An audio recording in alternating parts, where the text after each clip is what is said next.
Comme annoncé, nous avons le plaisir de recevoir le professeur Mounir Sy. Bonsoir. Bonsoir Ablaye. Alors vous êtes maître de conférence à l'université de Thiès, Iba Der Thiam de Thiès pour être plus précis, constitutionnaliste.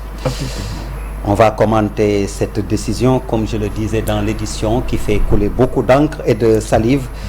Quelle est votre première impression sur cette décision du Conseil constitutionnel, professeur? Alors, la première impression, c'est une impression de satisfaction. Parce que depuis plusieurs années, on était habitué à une incompétence sempiternelle du Conseil constitutionnel sur des questions qui touchaient le cœur de la vie politique.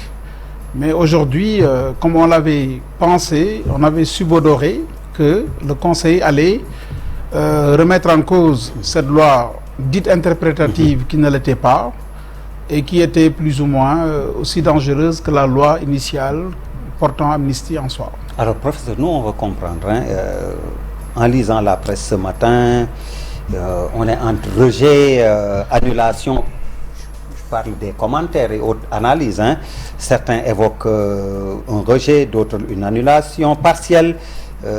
Certains crient victoire, d'autres aussi également. Finalement, on s'y perd. Oui, qu'est-ce qu'il faut retenir? En fait, c'est le propre de la jurisprudence constitutionnelle. Parce qu'à chaque fois que le juge constitutionnel, qui, il faut le rappeler, la juridiction suprême dans l'organisation judiciaire, rend une décision juridique ayant des relents politiques, ça suscite un débat. Mais nous enseignons, comme nous avons été également, je dirais, enseignés par nos maîtres, que sont, je salue au passage d'ailleurs, le doyen Babacar Kanté, qui nous a appris la méthodologie d'un exercice très important en droit en première année, parmi lesquels la dissertation, le cas pratique, mais le plus difficile, parce que très délicat, c'est le commentaire d'arrêt. Et dans le commentaire d'arrêt, on commente la décision de justice, c'est-à-dire le dispositif. Et ici, le Conseil constitutionnel sénégalais a annulé une loi initiée par la majorité parlementaire, par la majorité politique. Ce qui fait que ça suscite débat. Maintenant, la loi en tant que telle, non, mais l'article 1er. Et j'ai entendu dire que c'est une sorte d'annulation partielle. Or, que reste du corps quand on retire l'âme? Parce que la loi interprétative avait pour, je dirais, élément principal, pour ne pas dire élément principiel, l'article 1er, que le juge constitutionnel a déclaré contraire à la Constitution. Donc ça purge la loi interprétative de toute sa quintessence. Ce qui fait que la loi devient par la suite morte. Et pour être plus juste, c'est simplement la loi interprétative qui était, je dirais, déclarée anticonstitutionnelle. Alors, je suis toujours dans... Du coup, il n'y a pas possibilité d'annulation. Parce que, il faut dire que ce n'était pas ce qui était demandé. Parce que le juge constitutionnel est une juridiction d'attribution qui ne répond qu'aux questions qu'on lui a posées. Et j'ai entendu dire par certains l'idée d'abrogation. Il faut faire attention. Ce qu'on recherche, c'est pas le fait de continuer les choses, mais de revenir à la situation ante. Or, l'abrogation est un procédé juridique qui ne dispose que pour l'avenir. L'abrogation n'est pas rétroactive. Donc, on ne peut pas abroger une loi en visant son annulation. Or, pour annuler une loi, il faut déposer une saisine devant le Conseil constitutionnel avant la promulgation de la loi. Or, la loi qui est indexée est promulguée depuis 2024. Donc, du coup, toute personne qui tenterait, par rapport au nombre décidé par le droit constitutionnel, la loi organique, le président de la République ou une minorité parlementaire, sa requête serait irrecevable pour tardiveté parce qu'il serait forclos. Oui, exactement, hors délai. Moi, je suis toujours dans le souci, comme je dis, du grand public de comprendre. Avec cette décision, qu'est-ce qui va changer ou rester intact de la loi d'amnistie qui avait été attaquée, si je peux m'exprimer? Ce qu'on peut dire, c'est que le juge constitutionnel a interprété la loi dite interprétative. En disant quoi? Que d'abord, du point de vue de la nature, ce n'est pas une loi interprétative, c'est une loi modificatrice. Parce que c'est une loi qui innove. Et c'est intéressant parce que... C'est une nouvelle loi, quoi. C'est une nouvelle loi, entre autres. Si je comprends. Voilà, une nouvelle loi ne peut pas porter la nature d'une loi interprétative parce que le droit définit clairement ce qu'est une loi interprétative. C'est une loi qui clarifie, qui éclaire sans apporter de nouvelles dispositions normatives. Or, la proposition du député, honorable député Amadou Ba, avait tendance à rétrécir le champ d'application, ce que le juge lui a rétorqué, en lui disant, vous ne pouvez pas réduire le champ d'application en prétextant que vous interprétez. Et ainsi, le juge a utilisé une sorte de technique de contrôle juridictionnel qu'on appelle la technique de la ce qu'on appelle la légistique. Il a utilisé une méthode légistique pour expliquer ce qu'est maintenant une loi interprétative par rapport à une loi qui ne l'est pas. Et je trouve que c'est un élément de la portée de la décision pour montrer maintenant que le juge constitutionnel ne se limite plus à l'idée de trancher, mais fait office de pédagogie.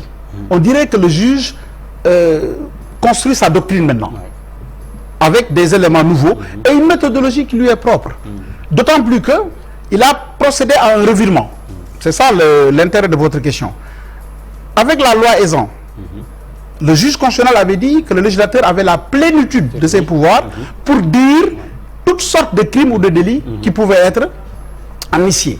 Et là, avec la décision du 23 avril d'hier, le Conseil constitutionnel a circonscrit le périmètre d'action du législateur en lui disant dorénavant vous ne pouvez pas aller au-delà de ce que les textes de droit international disent en raison d'un principe sacro-saint du droit international public qui s'appelle le principe du jus cogens, c'est-à-dire le droit des gens qui parfois ne permet pas d'aller au-delà des textes tels que réglementés, ratifiés par le droit sénégalais. C'est le cas des chartes internationales, des déclarations internationales qui ont tendance à promouvoir, à sauvegarder des droits fondamentaux ou à interdire des actes de torture, des actes inhumains et des actes dégradants. Oui, de barbarie. Oui. D'ailleurs, autre chose, dans la même lancée.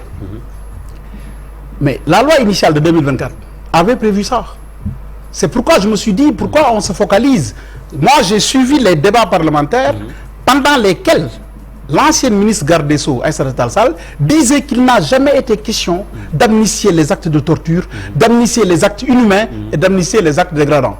Donc la loi, et d'ailleurs, il est même dit qu'une loi d'amnistie ne peut pas ne pas prévoir des indemnités intégrales aux tiers et aux victimes. Ça fait partie de la nature même des lois d'amnistie. La loi d'amnistie ne fait qu'éteindre l'action publique, mais les droits des tiers et des victimes sont préservés. Ok.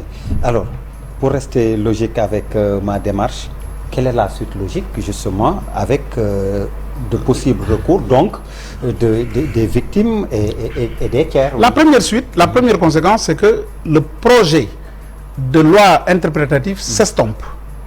Le processus s'arrête. Parce que le Conseil a dit c'est anticonstitutionnel. Or, les décisions du Conseil constitutionnel ne sont susceptibles de recours. Donc c'est en premier et dernier ressort, erga omnes, qui s'applique de manière impérative.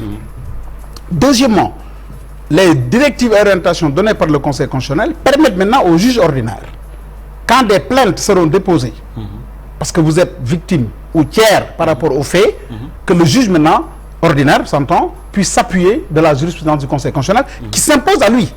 Parce que n'oublions pas que l'article 92 de la Constitution dit que les décisions du Conseil constitutionnel s'imposent aux autorités administratives et juridictionnelles.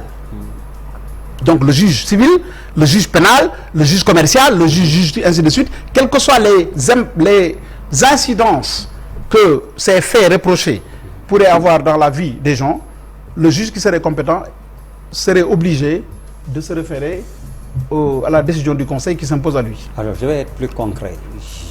Mon magasin a été attaqué, hein. Comme vous dites, j'ai été victime. 20 millions de francs perdus. Comment ça va se passer concrètement? Mais tu constates ça par huissier, je pense que ça a été fait. Oui. Tu l'assimiles aux faits par rapport à la situation donnée, manifestation politique et tout ça, et tu fais enregistrer les dommages et intérêts, tu les évalues. Maintenant, à partir de là, le juge fera son travail, et s'il y a indemnité parce qu'il y a tort, vous serez indemnisé. est à la hauteur de ce que vous avez perdu. Maintenant, pour ce qui est du pénal purement allant vers l'aspect criminel ou l'aspect délictuel, ça c'est l'action publique qui s'appliquera du point de vue, parce que c'est ce que le juge dit, en ordre de l'imprescriptibilité, quand il y a, par exemple, crime de sang, acte dégradant, torture et tout ça, mais du point de vue réparation, le juge également pourra prévoir des amendes et des condamnations. Alors, professeur Mounirou, quelles sont les raisons à tirer de cette décision? Surtout, est-ce qu'il n'y a pas un signal ou un message des juges constitutionnels aux politiciens de tous bords? Oui, moi j'ai peur, parce qu'il arrive souvent, je ne dis pas que ça va se passer en Afrique, mais on peut toujours avoir peur qu'en général, ce type de décision pousse l'autorité politique suprême à changer le contenu, ce qu'on appelle la composition de l'organe juridictionnel. Il pourrait être amené, invité à remplacer les juges qui ont rendu la décision qui lui est pas favorable. Parce que je disais en son temps qu'une justice n'est pas indépendante, ce sont les juges qui sont indépendants. Et ici, le juge montre qu'il est indépendant. Et le juge nous révèle ce que le doyen Favreau disait il y a très longtemps, la saisie de la politique par le droit.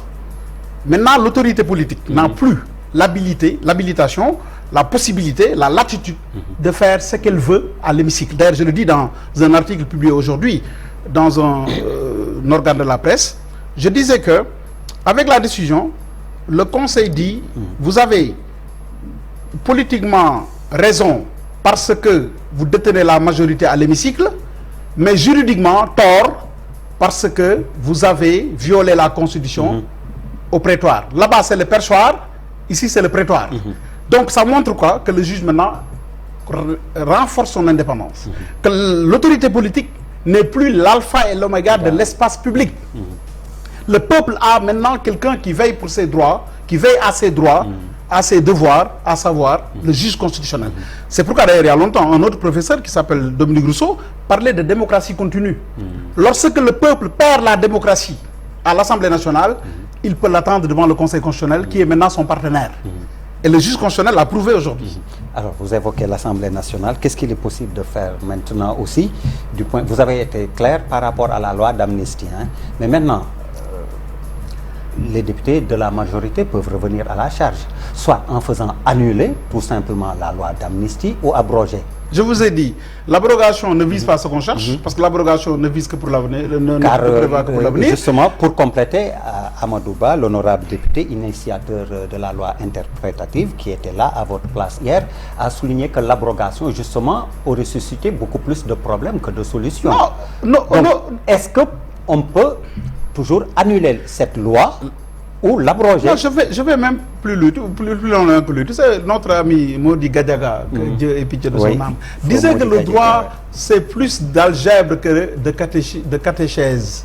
Mais moi, je dirais même, c'est plus de formules, de figures géométriques que d'algèbre. Sinon, 1 plus 1 serait égal à 2 en droit. Ce n'est pas le cas. Amadou Ba, en disant ça, c'est pas le fait de poser des problèmes, plus de problèmes avec l'abrogation. On ne réglerait pas les problèmes avec l'abrogation.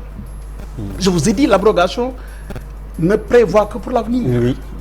Deuxièmement, impossibilité d'annuler la loi portant amnistie, parce que cette loi est promulguée depuis longtemps. Or, dans le droit positif sénégalais, une loi votée à l'Assemblée nationale ne peut être contestée devant le juge constitutionnel qu'avant promulgation. Donc l'annulation est impossible. L'abrogation ne sert à rien. C'est pourquoi on avait dit au début qu'on est contre cette loi de 2024. Maintenant, quand vous me dites ce que les députés peuvent faire, on l'agite d'ailleurs. On parle de changement de cours constitutionnel. Mais justement, quel est l'intérêt d'un tel changement? Cours constitutionnel, Conseil constitutionnel? On le dit, mais pour moi ce n'est que terminologique. Parce que ce qu'on cherche, ce n'est pas l'appellation, mais c'est ce que fait la juridiction constitutionnelle. Il suffit de lui renforcer ses attributions, ses compétences. La France a un Conseil constitutionnel. L'Autriche a une cour constitutionnelle. Qui ose dire que la France est moins audacieuse du point de vue juridiction constitutionnelle que l'Autriche. Et pourtant, sa juridiction s'appelle Conseil constitutionnel. En Espagne, on parle de tribunal constitutionnel. On parle de tribunal constitutionnel. Et pourtant, l'Espagne, dans le cadre de ce qu'on appelle le droit comparé, est considérée comme un pays de droit constitutionnel. Donc pour moi, Conseil constitutionnel, Cour constitutionnelle ou Cour suprême, comme aux États-Unis ou en Israël, le contentieux constitutionnel est géré par la Cour suprême, importe peu. C'est juste un changement sémantique. Mais ce qui importe, c'est de renforcer les prérogatives de la juridiction constitutionnelle, qu'elle s'appelle juge Conseil constitutionnel ou Cour constitutionnelle. Sous la pression du réalisateur, on va rendre l'antenne, mais juste un petit témoignage, si vous le connaissez, le nouveau juge constitutionnel Mohamedou Sey, Bachir Sey, vous le connaissez? Je le connais par la pratique.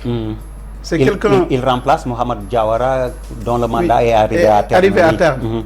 C'est quelqu'un qui est très méticuleux en écriture et très fin en tant qu'analyste juriste.